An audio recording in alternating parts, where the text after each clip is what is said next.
మరి నిన్న ముఖ్యమంత్రి రేవంత్ రెడ్డి గారు గాంధీ భవన్లో జరిగినటువంటి తమ యొక్క పార్టీ అధ్యక్షుడు రాష్ట్ర అధ్యక్షుని యొక్క ప్రమాణ స్వీకార కార్యక్రమంలో మరి అత్యంత అంటే దీన స్థితిలో ఉన్నటువంటి ఒక మనస్తత్వం బయటపడే విధంగా వారు మాట్లాడినారు.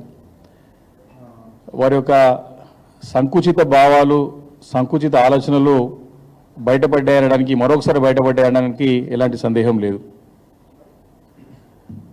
ముఖ్యంగా రాష్ట్రంలో శాంతి భద్రతలు క్షీణించాయని చెప్పేసి గత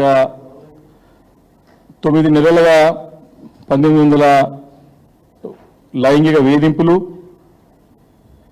దాదాపు 2600 హత్యలు రాష్ట్రంలో జరిగాయి. దాంట్లో రాజకీయ ప్రేరేపిత దాడులు కానీ హత్యలు కూడా అనేకముని అని చెప్పడానికి కూడా ఎలాంటి సందేహం లేదు. ముఖ్యంగా ముఖ్యమంత్రి గారు మొన్న హైకోర్టు వచ్చినటువంటి తీర్పు ఏదైతే ఉన్నదో, పార్టీ ఫిరాయించిన ఎమ్మెల్యేల పైన మేము వేసినటువంటి పిటిషన్ ఏదో అనర్హత వేటు వేయాలని చెప్పేసి మేమైతే హైకోర్టుని మేము ప్రార్థించినామో, దానికి సంబంధించినటువంటి ఒక డైరెక్షన్స్ కానీ తీర్పు వచ్చిన తర్వాత ముఖ్యమంత్రి గారు కానివ్వండి, కాంగ్రెస్ ప్రభుత్వంలో కానివ్వండి ప్రకంపనలు ప్రారంభమైనాయి. పార్టీ ఫిరాయించిన 10 మంది ఎమ్మెల్యేలో మరి ఎప్పుడు ఏమవుతుందో అనే ఒక భావన ఏర్పడ్డది. రేవంత్ రెడ్డి గారిని నమ్ముకొని పోతే, మరి కుక్కతోక నమ్ముకొని పోతే మరి గోదావరి ఈనెట్నే అన్నట్టు వారు బాయలబడ్డట్టు 10 మంది ఒక ఎమ్మెల్యేలు బాయలబడ్డట్టు అని భావించి అభద్రతా భావంతో ఎప్పుడైనా సరే ఎన్నికలు రావచ్చు అనేటువంటి ఒక పరిస్థితితో ఈరోజున సంగతి స్పష్టంగా ఏర్పడ్డది. మరి దీనిపైన ఏం సమాధానం చెప్పలేక అన్ని దాదాపు సంవత్సరం కావస్తోంది, ప్రభుత్వం ఏర్పడి దాదాపు సంవత్సరం కావస్తోంది. అనేక తప్పుడు వాగ్దానాలు ప్రజలని నమ్మించి మోసం చేసి అబద్ధాలు చెప్పి ఆ అబద్ధాల పునాదులపైన ప్రభుత్వం ఏర్పాటు చేసుకొని మరి ముందుకు వెళ్తున్న తరుణంలో దాదాపు సంవత్సరం కావస్తోంది, 9 నెలలు దాటిపోయి సంవత్సరం కావస్తోంది. సమాధానం చెప్పలేక మరి డైవర్షన్ పాలిటిక్స్ చేయడానికి పదే ప్రయత్నం చేస్తున్న ముఖ్యమంత్రి గారు అని చెప్పి ప్రజలందరూ కూడా అర్థమైపోయిన పరిస్థితి ఈరోజు రాష్ట్రంలో ఉన్నది. వారు అక్కడితో ఆగకుండా మరి ఒక దాడుల సంస్కృతి మరి స్పష్టంగా వారు చెప్పకనే చెప్పే విధంగా చాలా క్లారిటీగా గత 3 రోజుల నుంచి 4 రోజుల నుంచి జరుగుతున్నటువంటి సంఘటనలు మనం రాష్ట్రంలో చూస్తూ ఉన్నాం. హైకోర్టు తీర్పు ఇచ్చినటువంటి నేపథ్యంలో స్పష్టంగా మేము మిగతా 7 మంది ఎమ్మెల్యేలు కూడా తప్పకుండా చర్య తీసుకోవాలని చెప్పేసి స్పీకర్ గారు అన్నటువంటి సందర్భంలో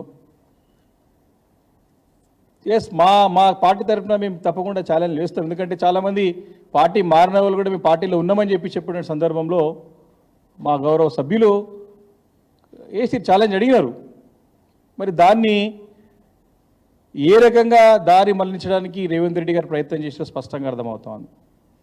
ఒకటి క్లారిటీగా నేను చెప్తా ఉన్నాను, ఏదైతే ఇష్యూ జరిగిందో మా మిత్రులు సహచర శాసనసభ్యులు కౌశిక్ రెడ్డి గారు కానివ్వండి, అదేవిధంగా అక్కడ ఉన్నటువంటి ఈరోజు బీఆర్ఎస్ పార్టీ నుంచి కాంగ్రెస్లో పోయినటువంటి ఆర్కేపూడి గాంధీ గారు కానివ్వండి, మరి దాన్ని సమానం చెప్పుకోలేక వారిని ప్రేరేపించి, గాంధీ గారిని ప్రేరేపించి వారిని ఏదో రకంగా లొంగ తీసుకొని తప్పకుండా మీరు ఇంటి మీదకి పోవాల్సింది, ఎందుకంటే మా జిల్లాకు సంబంధించినటువంటి శాసనసభ్యుడు గాంధీ గారు, వారి యొక్క ఏందో వారి యొక్క పరిస్థితి, వారికి మనస్తత్వం ఏందో మాకు తెలుసు. గత 3-4 దశాబ్దాలుగా కలిసి ఒకటే జిల్లాలో ఉన్నాం, పనిచేసిన వాళ్ళం కాబట్టి వారి మనస్తత్వం ఎటువంటిదో మాకు తెలుసు.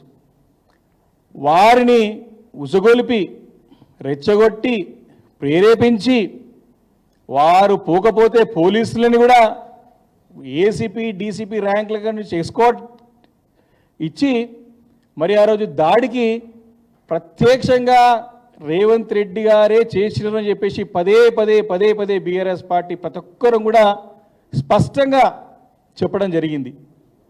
ఆ రోజు మేము చేస్తే లేనిపోని ఆరోపణలు చేస్తారని చెప్పేసి ఆరోపణలు చేస్తారని చెప్పి అందరూ అన్నారు. ఆ రోజు కాంగ్రెస్ పార్టీ వాళ్ళు అన్నారు, అందరూ ఆరోపణ చేస్తున్నారు, మీరు ముఖ్యమంత్రి గారు ఎందుకు దీనిలో తలదూరుస్తారు అని చెప్పారు. కానీ నిన్న రేవంత్ రెడ్డి గారు చేసిన వ్యాఖ్యలతో మా వాళ్ళే ఇంటి మీద పోయి దాడి చేస్తారు అని చెప్పడం జరిగింది. అంటే మేము మొదటి చెప్తున్నటువంటి మాట వాస్తవమే, నిజమని నిరూపితమైంది. నిన్న చాలా క్లారిటీగా ఇది మొదటి ఉదాంతం కాదు రేవంత్ రెడ్డి గారిది.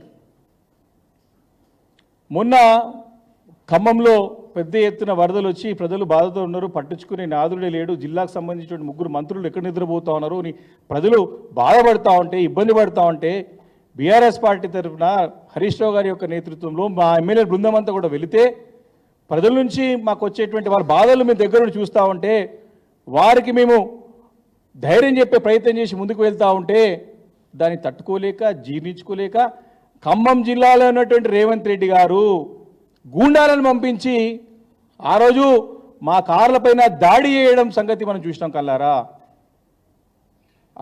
అదొక ఉదాంతం. అనేక ఉదాంతాలు ఉన్నాయి రాష్ట్రంలో ఈరోజు. వారు యథా రాజా తదా ప్రజా అన్నట్టు క్లియర్ చెప్పారు.